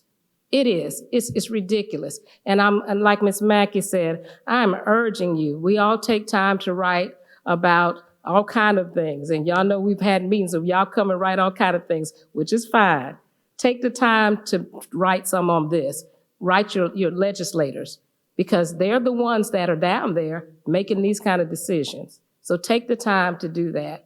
Any other questions, comments? But thank you so much, Libby. You are always informative. And we appreciate you, parents. These are important issues. It doesn't just stop here. The schoolhouse is not the one that's going to make the big decisions as to what it's going to be taught in your school. We have to work within the confines of what they say we can be taught. And you really need to look at these bills. Some of these bills are very, very serious. And I know I don't want to get on the soapbox about it, but I just want to say, please take the time to really look at them. Thank you so much, Libby. Madam Chair, I just wanted to add one comment. Yes, I don't want to Mr. Manning. belabor this any longer, but it strikes me on the day of 9/11 when the planes hit the towers, teachers would not have been able to use websites and media the day of the event to discuss that with their students because they hadn't given parents prior notice that those websites and documents would be used with their children. And I think that's the type of impact that we'll have, is that we now, that would be inexcusable, that a school would not allow for a major event like that to have some discussions when students with their cell phones would be aware of it, but teachers couldn't talk about it. Thank you. Okay. All right. You can see how passionate we are about this. I'm glad to hear that. Okay. Thank you for the opportunity. Okay. Thank you so much, Libby. Okay, moving on to 12.1, draft agenda items for March 2022 meeting. Dr. Davis. Madam Chair, and members of the board, and to our community, you see before you the draft agenda items for March 22, 2022. This regular scheduled board meeting is called to slated to be started at 5:30 with a call to order, where we will then adjourn to executive session. In executive session items listed today, we have student appeals and breach of contracts. At the conclusion of executive session, we will come out for public session where we'll have our inspirational moment and pledge of allegiance, followed by the approval of the agenda and consent agendas, and then our first public participation. We're voting on executive session items, which would be our student appeals and breach of contracts.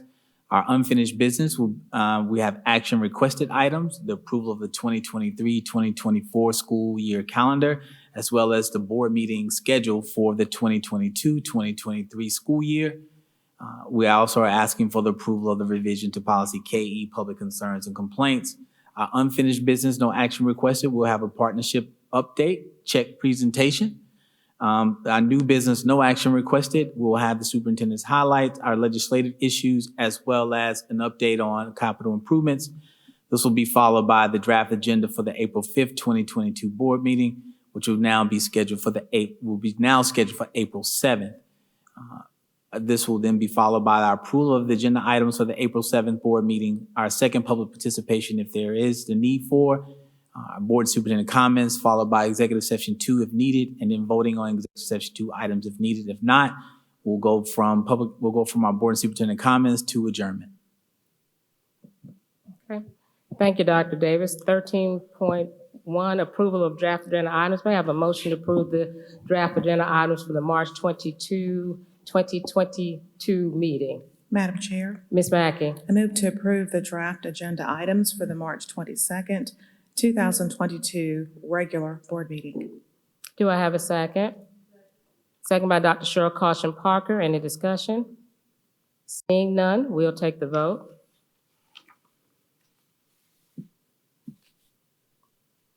Is everybody up electronically still?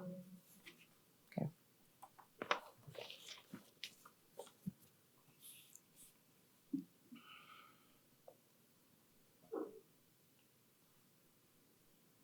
Motion passes 6 yes, 1 no. Moving on to, we don't have a need for 14.1. Moving on to 15.1, board and superintendent comments.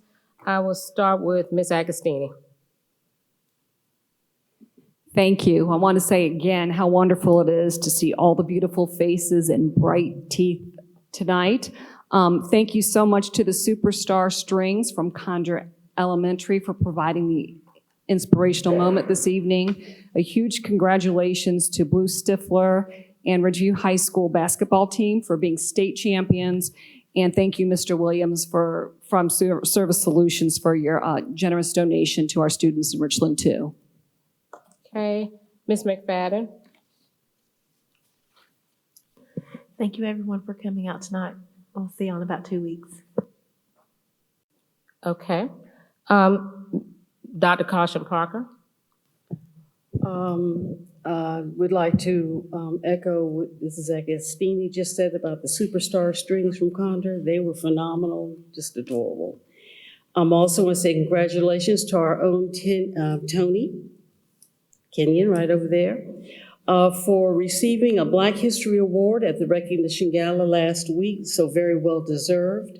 And thank you so much for everything that you do here in Richland too. We deeply appreciate you. Great COVID report, and I hope and pray this positive trend continues and we can move forward and get through this whole mess here, and hopefully there won't be another, at least for a long time. Thank you for the positive highlights this evening, Dr. Davis, and great recognition of our new and expanded partnerships and the wonderful and generous donation to the scholarship fund. It's deeply appreciated. You know I keep going back talking about when, but it must have been the late 80s, early 90s when Service Solutions was first introduced here in the district, and I believe that they started when we opened Pontiac Elementary School under Dr. Richard and Avenant. Some of you remember Richard. And I got very upset. I was principal at Dent. Dent was the oldest school in the district, built in 1926, and I didn't know why I could not have Service Solutions first before everybody else and why they had to go out to a new school. So we ended up getting it after I left. And I think that's about it. Thank everybody for their reports this evening. Okay. Dr. Scott. Just like to say thank you to all of those who participated in public participation. Thank you for your comments. We do value your comments. Also want to say thank you to our partners, especially Service Solutions, for the $25,000 check. I know those students are going to be really excited about receiving those scholarships. want to say thank you and how proud I am of Dominique. It's just so awesome when you see your elementary leaders and they turn into the middle school leaders and our high school leaders. So just kudos to Dominique and her wonderful mom for her participation, parent participation and leadership. I also want to say thank you for the presentations this evening, especially the Covet. I think we're all have been on pins and needles with the COVID, not sure what we need to do, wear a mask, not wear a mask. So I'm glad that parents now have the right to choose, although I'm going to choose to remain with my mask on, but at least parents have that right. So just want to say thank you for all of you that's here this evening. Also want to say to Hayden, who's at Ridgeview High School, we look forward to having you to come and speak with us and share some strategies. And congratulations to Ridgeview High School. I can remember when I was a school administrator there, we were also the state champions, and I remember going down to the Carolina Coliseum and celebrating with them. So thank you for all our student leaders, for our parents, for our community leaders, for all that you do. And I look forward to seeing you guys in a few weeks. Have a good night. Miss Mackey. Thank you, Madam Chair. I want to say, first of all, Dr. Davis, I don't know how you encapsulate your highlights tonight. There are so many wonderful things that our students and our teachers and our community and faculty members do, but you do a wonderful job of summarizing that every night. I thank you. The hackathon, I just wanted to comment about that. I got a chance to tag along with Mr. Manning to see those presentations, the things that our students are doing that are innovative. I know that I always say that we each have a PhD in our own perspective. But if the end user of the product for which we're advocating, education is students, it's so wonderful to see them to present things that they think are important, things that we wouldn't necessarily think about. So that was an amazing experience. So thank you for allowing me to tag along with you to attend that, Mr. Manning. The Black History Program, Dr. Grant, and the people who worked with you to put that together was simply phenomenal. This year she made, because I'm sure it was a team effort. They made a concerted effort to highlight leaders in our community, students, people, adults who have matriculated through Richland 2, people in the community who have directly impacted Richland 2. So it was nice seeing so many familiar community members, especially people who, elected officials, community members who have come through our own Richland 2 schools. That was just so empowering. Ridgeview, all the people who were recognized tonight, I appreciate it. It was fun being able to see them capture another state championship. I know there was some concern when they went to 5A and competitiveness, and so being able to be at all of those championships, I know my children were proud because that's their alma mater, but being able to be there to see them from the first championship to the last was a very endearing thing for me. Happy International Women's Day to women around the world. And as I always say, people who are in the room, thank you for being here. Folks who are watching, those with microphones and name tags who've got to be here, desk tags who've got to be here, and those who choose to be here. And I'm noticing some faces. There were some staff members, parents, and all who worked on that calendar who are still here at the end of the meeting. So thank you for taking the time out of your schedule to be here and to be a part of the process. But you all have a wonderful night and be blessed. Mr. Manning. Thank you.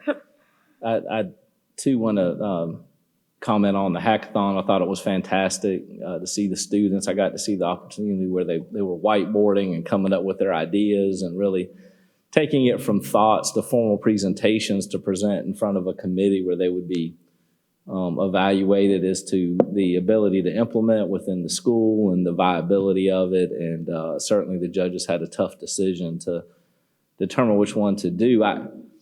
It's interesting. I look at the policies that we've had presented to us recently, and one of the things that I would like for us to consider that came up in the hackathon is to talk about homework in the district and have an opportunity to discuss that, get back to something that's more student focused than some of the things that we've talked about recently. And I know in our last board meeting with our executive coach, we talked about workshops and doing more work. I don't know if that's an opportunity for us to maybe have some discussion so that it's not just, as my brother makes this comment all the time, he says, no job's too big for the one that doesn't have to do it. So I think we have to be careful of that as board members and make sure we understand what it is that's, how we can improve, but also be mindful of the fact that there's a lot of complexity in these issues, but to consider looking at that. International Women's Day, if I could tell you the number of women that have bolstered me to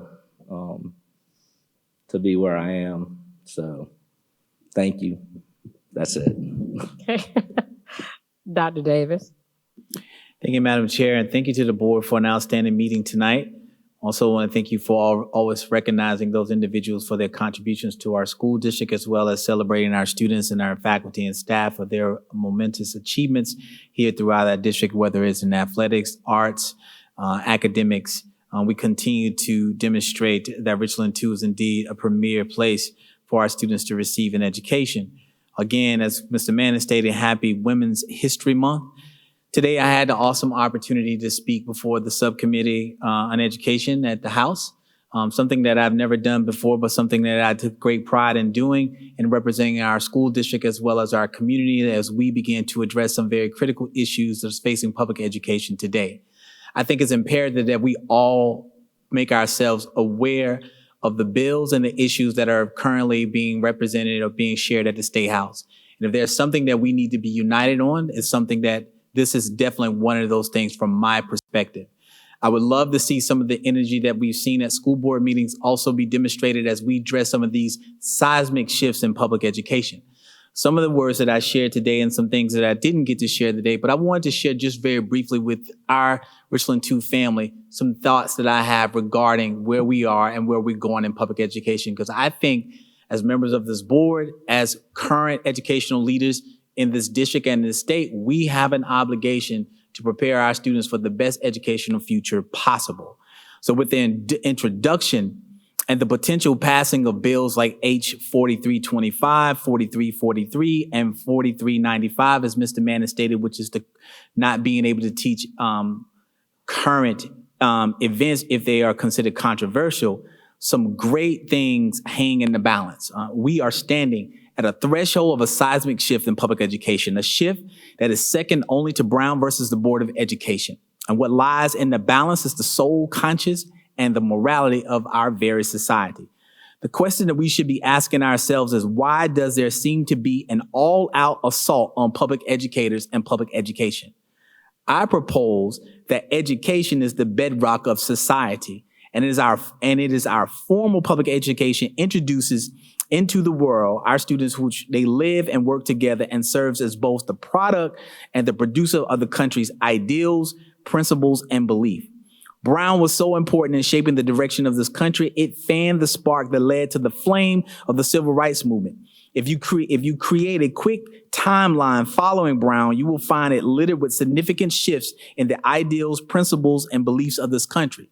The Civil Rights Act of 1964, the Voters' Rights Act of 1965, and the Fair Housing Act of 1968. The shift from legally segregated laws and practices in the United States slowly began to be repealed and rolled back. However, today, education is again front and center. But this time, if we're not careful, the progress made after Brown's decision will be quickly undone. And these bills are ripe for once again instituting and enforcing potential exclusionary practices. We must remember that what we exclude from the educational experience of children is just as important as what we include. And who we exclude will resonate louder about who we are as a state than who we are as a state than who we include.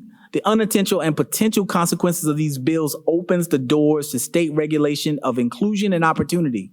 This may lead to a more polarized generation of intellectual and socially segregated society.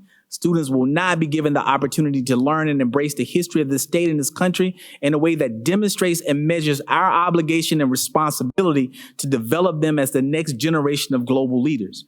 We can't truly prepare the students of South Carolina and Richland School District 2 to be global citizens nor globally competitive if we don't develop them to be socially conscious individuals. So as you know, public schools are becoming more and more diverse with each generation of learners. Over half the students in public education in this country come from historically identified minority groups. If these bills are passed and take root in our state, we will create more separation and division, and we'll be forced to formally educate students in a system that suppresses the truth and ignores present and future existential concerns we must face together. The addressing of the truth of our state and country, regardless of how painful and uncomfortable it may be for some, allows us to begin the process of reconciliation. Brown began that process, and we have slowly began making progress. However, the continued progress now lies in the hands of this current generation of leaders. What will we do? Will we fumble the bag, or will we continue to advance the ball down the field? The great thing about this is we do have a choice. So I ask for you to make a choice in the decision. What are we going to do about the future of public education, not only in the state of South Carolina, not only in Richland School District 2, but across the country? We must take some sort of measured step to improve the conditions and the educational experience for all children today and tomorrow. Thank you, Madam Chair. Okay, thank you, Dr. Davis. I'd like to say thank you to our partners for the wonderful check that they provided for us and all the partnerships that we have established, inclusive of us establishing the 10 new resource officers for our school district that we had a conference and a press conference on just recently, so that all of our Richland 2 schools now have resource officers. That is a big deal. Also, thank you for the Black History program that we were able to attend, highlighting those individuals who have contributed to the community over the years. And to the parents that came out tonight and didn't find it robbery to serve on a difficult team to come up with the calendar, that is really appreciated. Thank you for taking your time, because it was your time. Thank you for doing that. That's very much appreciated. Also, for Women's History Month, of course, I'm a woman, so I'm saying yay for Women's History Month. To all the women who will come after us, I hope that they will understand that we do have a responsibility as women to lead and provide good examples for those women that come behind us. And we would like to also say thank you to Condor. Ridgeview, congratulations again. And I think that everybody else has covered everything. Dr. Davis, thank you for that impassioned speech about the legislation, because I think I'm just going to add this to that. I think that it's very important to realize that there's also legislation in a lot of these bills that addresses people who have other orientations. And we have to look at that also. And we have to kind of decide, where do we want to be? Are we a society for everybody or just for some? And I think that's what it's kind of running down to that level. And we really need to look at that. I would like my children and my grandchildren and my great-grandchildren to live in a world where everybody's accepted. It doesn't matter what your ideas are, they're your ideas. And we need to make sure that don't stifle that. Because if we do that, we're no better than what we're seeing going on in Russia. We're not. So what we have to be careful about is making sure that we respect everybody. We all do not have to agree. That's fine. But we all have a right to have things told, and told truthfully. With that, I would like to say thank you all. And with that, may I have a motion to adjourn? Madam Chair, I move to adjourn the meeting. Ms. Mackey, do I have a second? Was that Ms. Sagastini? Okay. Any other questions, concerns? If not, we will take the vote to adjourn.